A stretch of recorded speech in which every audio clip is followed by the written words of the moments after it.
시청자 여러분 안녕하십니까? BOA 뉴스투데이 시작합니다. 6.25 한국전쟁 당시 북한의 포로로 붙잡혔다가 지난 2004년 탈북해 한국으로 귀환한 최고령 국군포로 이원삼 씨가 향년 96세를 일기로 별세했습니다.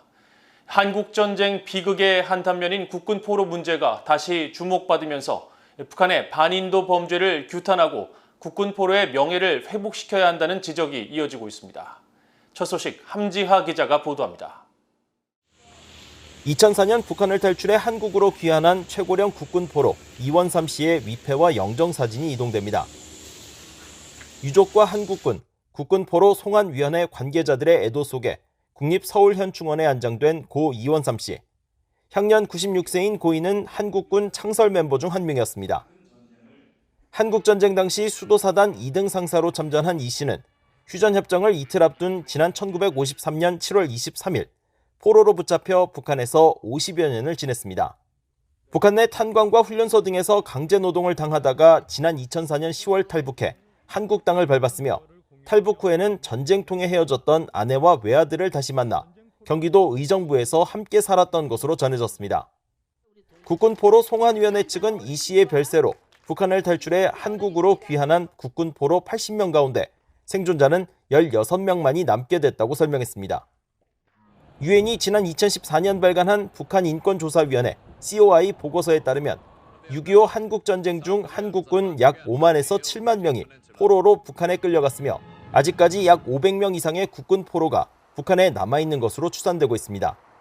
한국 정부는 국군 포로 대부분을 전사자로 처리했으며 북한은 국군 포로의 존재 자체를 부정하면서 이들을 전후 복구 건설을 위한 노역에 투입해 대부분 탄광에서 노예와 같은 삶을 산 것으로 전해졌습니다. 국군 포로들의 진상 규명을 돕는 북한 인권단체 사단법인 물망초의 박선영 이사장은 북한 당국의 국군 포로에 대한 반인도적 행위는 제네바 협정 위반이라며 국제 규범에 비춰 이 사안을 전범 재판에 회부하도록 한국 정부가 힘써야 한다고 강조했습니다. 우리 민족의 문제니까 우리가 푼다. 우리 민족 문제는요. 이 국제 규범에 맞게 이것을 풀어야 정치적으로 악용되지도 않고 공정하게 풀 수 있는 방법은 그거밖에 없어요. 한국 국회 제1야당인 국민의힘 조태용 의원은 최근 국군포로 진상규명과 명예회복법을 발의하면서 한국 정부가 관심을 갖고 국군포로들의 헌신을 기억해 이들의 명예를 회복해야 한다고 강조했습니다. 군포로에 대해서는 한 번도 정부 내에서 체계적으로 조사하고 명예회복을 위한 조치를 취하고 한 그런 일이 없었습니다. 또 일단 정부 내에서 좀 위원회를 늦었지만 만들어서 군포로에 대해서 우리가 알 수 있는 많은 것을 최대한 많이 확보해서 역사의 기록으로 남기고 그분들에 대해서 명예를 회복할 수 있는 방법을 찾아서 명예를 회복하고 하는 것이 필요하겠다고 생각해서 법안을 낸 것이 제일 크고요. 앞서 한국법원은 지난해 7월 한국전쟁 당시 북한군의 포로로 잡혀 강제노동을 했던 한모 씨 등 탈북 국군 포로 2명이 북한과 김정은 국무위원장을 상대로 낸 손해배상 청구 소송에서 각각 2,100만 원, 미화 약 19,000달러의 위자료를 지급하라는 판결을 내린 바 있습니다. BOA 뉴스 함지하입니다. 한국과 일본에 대한 미국의 확장 억지는 보다 넓은 범위의 수단에 의존하고 있다고 미국 의회조사국이 밝혔습니다. 한국 정치권 일각에서 미국의 핵 억지력에 의문을 제기하고 자체 핵무장론이 나오는 것과 관련해 확장 억지는 단순히 미국의 비전략적 핵무기에만 의존하고 있는 것이 아니라고 지적했습니다. 이조은 기자가 보도합니다.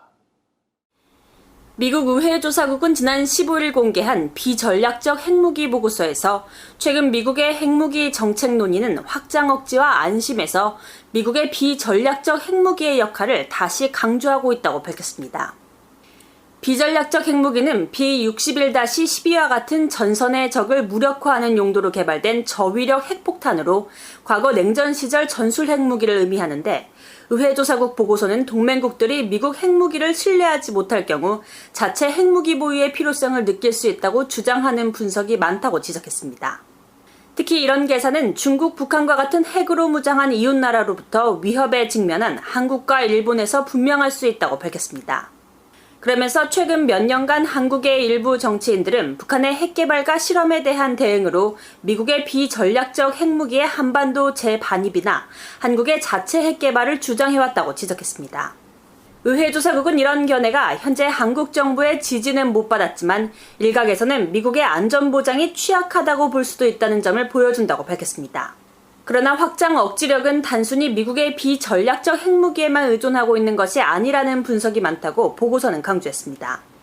확장 억지는 미국의 비전략적 핵무기를 넘어서 동맹에 대한 안심 노력 등 보다 넓은 범위의 수단에 의존하고 있다는 겁니다. 예를 들어 최근 몇 년간 미국과 한국은 미한 확장 억지 정책위원회에 참여했고 미국과 일본은 영내 안보 문제를 논의하기 위해 미일 확장 억지 대화를 추진해왔다고 보고서는 밝혔습니다. 또 미국은 필요할 경우 전장에서 전력 투사 능력을 보여주기 위해 한국과의 연합군사훈련에서 폭격기를 투입하기도 한다고 덧붙였습니다. 의회 조사국의 이번 보고서는 바이든 행정부가 핵태세 검토를 통해 전임 트럼프 행정부가 추진했던 잠수함 발사 탄도미사일과 해상 발사 순항미사일을 위한 두 종류의 신형 저위력 핵탄두 획득 계획을 제고할 가능성이 거론되는 가운데 나왔습니다.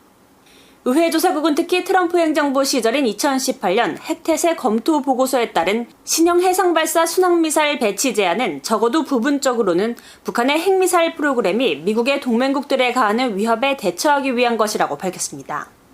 이런 가운데 일각에서는 비전략적 핵무기는 안전 등의 문제가 없어 미국이 관련 정책을 변경해서는 안 된다고 주장하는 반면 반대 측은 러시아와 중국, 북한의 도전에 대응해 비전략적 핵무기 배치를 확대해야 한다고 주장하고 있습니다.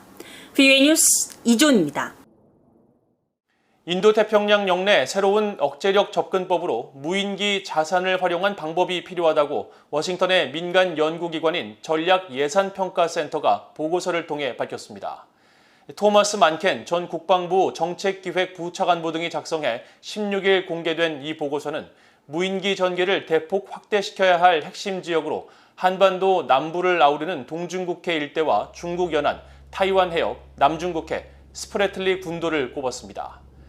보고서는 특히 현재 일본 등 10개 나라가 운영하고 있는 다영역 작전 융합센터 간 연결망을 통합해 향후 무인기의 정보 정찰 감시에 활용할 필요가 있다고 지적하고 향후 집단적 영내 감시 태세는 이 센터들 간의 연결망 통합을 통해 미국 사회에서 잠재적 범죄율을 낮추기 위해 주민들이 발족하고 있는 이웃 감시 체계 네이버후드 워치와 유사한 원리를 적용해야 한다고 강조했습니다.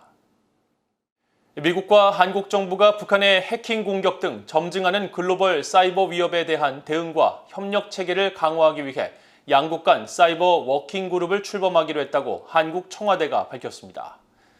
한국 청와대는 16일 서훈 국가안보실장 주재로 16개 부처 차관급이 화상으로 참여한 국가 사이버 안보정책 조정회의를 열고 이같이 결정했다고 밝혔습니다. 미한 사이버 워킹그룹 출범은 지난 5월 워싱턴에서 열린 미한 정상회담을 계기로 양국이 사이버 안보 등과 관련한 영내 공조를 확대하기로 한 데 따른 후속 조치로 알려졌습니다. 미국 정부는 연방정부 기관에 이어 에너지 업체 등 민간 영역에 대한 랜섬웨어 공격이 잇따르자 최근 범정부 차원의 태스크포스를 구성했고 한국에서도 원자력 연구원 등 안보, 방산기관들이 북한 추정 해킹 공격에 잇따라 노출된 것으로 확인되면서 사이버 안보 강화를 촉구하는 지적이 잇따랐습니다. 한국 국민 가운데 61%는 북한 문제에 무관심하며 북한을 지원과 협력의 대상이 아니라 적대, 경계의 대상으로 보는 인식이 더 많은 것으로 나타났다는 조사 결과가 나왔습니다. 한국통일연구원이 16일 발표한 2021 통일의식 조사에 따르면 한국 국민들에게 북한에 대해 얼마나 관심이 있는지를 묻는 질문에 응답자의 61%가 무관심하다고 답했으며 특히 2000년 이후 출생한 이른바 밀레니얼 세대에서는 이 같은 응답이 74%를 넘는 것으로 나타났다고 밝혔습니다.